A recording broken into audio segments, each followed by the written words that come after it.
Assalamualaikum warahmatullahi wabarakatuh. Pada video kali ini saya akan membentangkan tugasan saya dalam subjek Kebudayaan dan Tamadun Melayu CFT 1022. Sebelum itu, saya ingin memperkenalkan diri saya. Saya Aina Umairah binti Cik Aziz, bernombor matrik C23A0862 dan saya dari kelas SCWL3 yang berada di bawah tenaga pelajar Dr. Daeng Haliza binti Daeng Jamal. Budaya dan bahasa Melayu mempunyai akar yang kaya dan pelbagai, merangkumi wilayah yang luas melibatkan Indonesia, Malaysia, Singapura, Brunei dan selatan Thailand. Budaya Melayu mencerminkan campuran unsur termasuk pengaruh Hindu-Buddha, Islam dan tradisi orang asli. Bahasa Melayu atau sering disebut sebagai Bahasa Malaysia atau Bahasa Indonesia adalah bahasa bersatu di beberapa negara ini. Ia merupakan bahasa Austronesia yang mempunyai banyak dialek dan variasi. Budaya Melayu bercirikan kesenian tradisional, tarian, muzik, ukiran dan seni bina yang unik.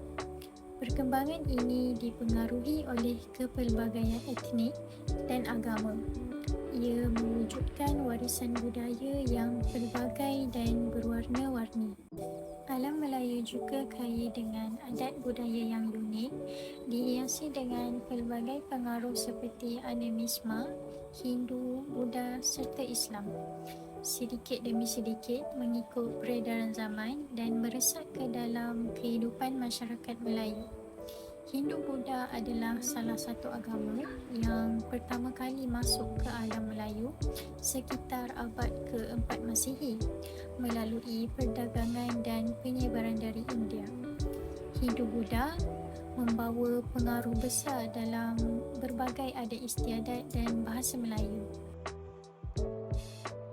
Dengan pengaruh Hindu-Buddha dalam kebudayaan dan bahasa Melayu di alam Melayu, dalam kebudayaan adalah adat perkahwinan. Dalam adat perkahwinan ini, pasangan yang berkahwin digelar sebagai Raja Sehari dan diadakan upacara bersanding sebagai kemuncak bagi upacara tersebut. Upacara bersanding yang merupakan elemen penting dalam perkahwinan orang Melayu boleh dikaitkan dengan tradisi Hindu-Buddha, iaitu adat Hindu yang mengagung-agungkan Dewa Rama dan Dewi Sita. Dengan upacara ini, ia dapat menekankan kedudukan tinggi dan kehormatan pasangan pengantin selaras dengan nilai-nilai kesucian dan perpaduan yang ditekankan oleh kedua-dua agama. Selain itu, aspek persaudaraan dan perpaduan keluarga amat dititik beratkan dalam adat perkahwinan orang Melayu yang dipengaruhi oleh agama Hindu-Buddha. Selain itu, lambang-lambang seperti hantaran atau pemberian hadiah yang dibawa oleh kedua-dua pihak juga mencerminkan unsur-unsur warisan Hindu-Buddha. Hal ini dapat memelihara dan memahami pengaruh Hindu-Buddha terhadap perkahwinan di alam Melayu. Masyarakat juga dapat memastikan pelestarian warisan budayanya yang unik, serta masyarakat Melayu dapat mengukuhkan keharmonian dalam masyarakat. Yang kedua pula adalah adat berinai. Berinai merupakan amalan mewarna kulit yang biasa di kalangan masyarakat Melayu dan juga masyarakat di pelbagai pelosok dunia yang mempunyai pengaruh Hindu-Buddha di alam Melayu. Dahulu, agama Hindu mempunyai pengaruh yang kuat di wilayah Melayu, terutamanya pada zaman Kerajaan Sriwijaya dan Majapahit yang digunakan dalam majlis perkahwinan sebagai tradisi kecantikan Hindu. Selain agama Hindu, Buddha juga mempunyai pengaruh yang ketara dalam alam Melayu melalui penyebaran agama Buddha dari India dan kemudian dari Sri Lanka dan Asia Tenggara. Bagi agama Buddha, penggunaan inai ini digunakan dalam upacara keagamaan dan kebudayaan.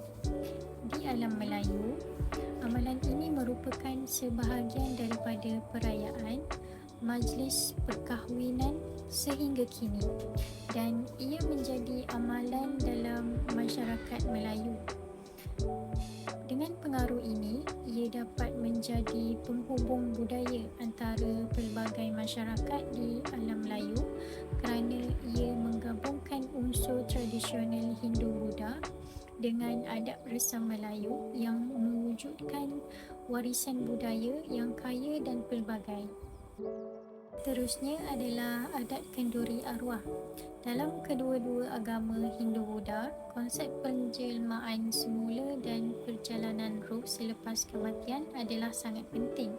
Dalam agama ini, penggunaan seperti kemenyan, bunga dan persembahan makanan merupakan sebahagian daripada ritual mereka kerana mereka yakin bahawa roh mereka akan mencari ketenangan di alam seterusnya.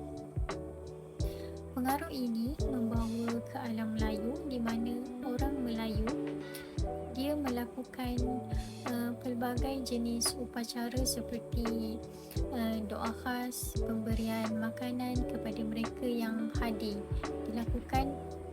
Hal ini dilakukan bagi menghormati konsep nenek moyang dalam kenduri arwah kerana masyarakat Melayu sangat memuliakan nenek moyang mereka dengan cara tersebut. Hal ini dapat memberi peluang kepada mereka masyarakat Melayu untuk menghormati nenek moyang mereka dan dapat mengeratkan hubungan rohani sesama mereka. Walaupun kenduri arwah berakar umbi dalam kepercayaan Hindu-Buddha, lama-kelamaan amalan ini telah mengalami penyesuaian budaya dalam masyarakat Melayu. Oleh itu, dengan memelihara budaya tersebut, ia dapat membantu memastikan warisan budaya dan rohani orang Melayu terus hidup dan terpelihara dengan baik pada masa hadapan. Kebudayaan yang terakhir yang dipengaruhi oleh Hindu-Buddha pula adalah seni binaan. Pengaruh seni bina Hindu-Buddha boleh dilihat pada bentuk binaan kompleks keagamaan maupun pada binaan istana kerajaan Melayu dahulu. Kerana dahulu wilayah alam Melayu merupakan rumah kepada beberapa kerajaan penting Hindu-Buddha seperti Kerajaan Sriwijaya di Sumatera dan Kerajaan Majapahit di Jawa. Kedua kerajaan ini mempunyai seni bina candi yang megah seperti candi yang masih berdiri hingga kini.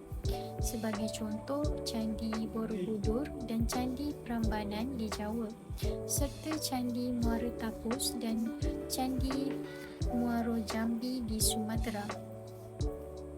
Seni binaan Hindu-Buddha di alam Melayu ini memainkan peranan penting dalam pembelajaran budaya dan pendidikan. Hal ini dapat menyerlahkan kepentingan kearifan tempatan dan keupayaan manusia untuk menggabungkan pelbagai pengaruh budaya menjadi suatu yang unik dan bernilai kepada identiti mereka. Oleh itu, kepentingan memahami seni bina Hindu-Buddha di alam Melayu juga berkaitan dengan pemeliharaan warisan budaya.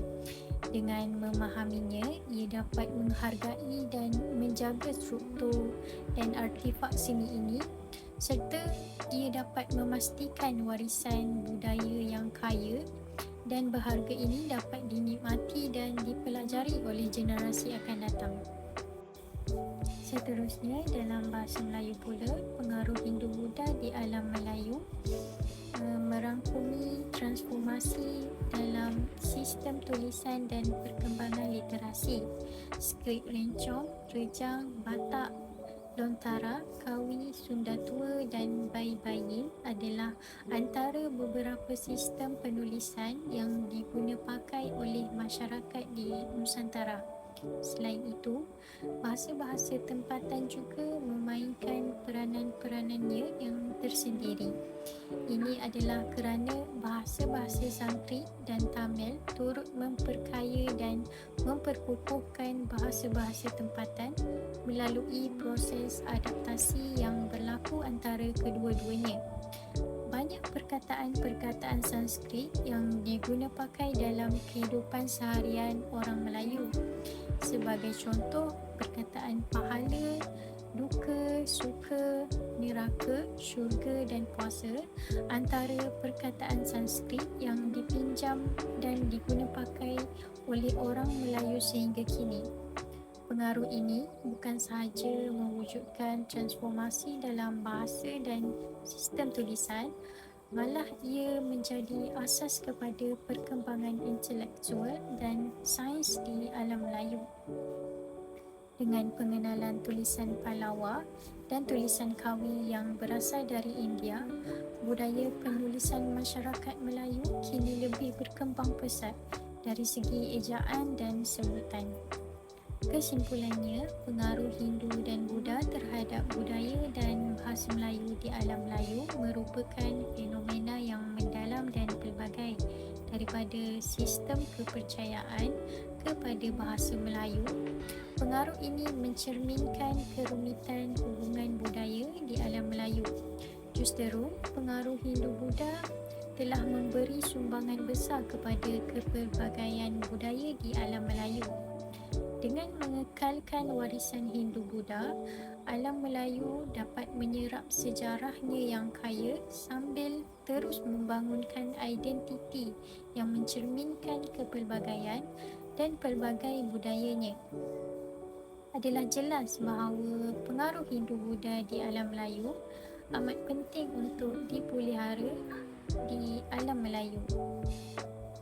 Hal ini kerana menerusi adat-adat tersebut, terbit suatu cara hidup masyarakat Melayu yang mempunyai suatu sistem cara yang teratur serta kaya dengan nilai-nilai yang perlu dijadikan panduan hidup individu dan masyarakat Melayu. Itu sahaja perkongsian saya pada video kali ini. Sekian, terima kasih. Assalamualaikum.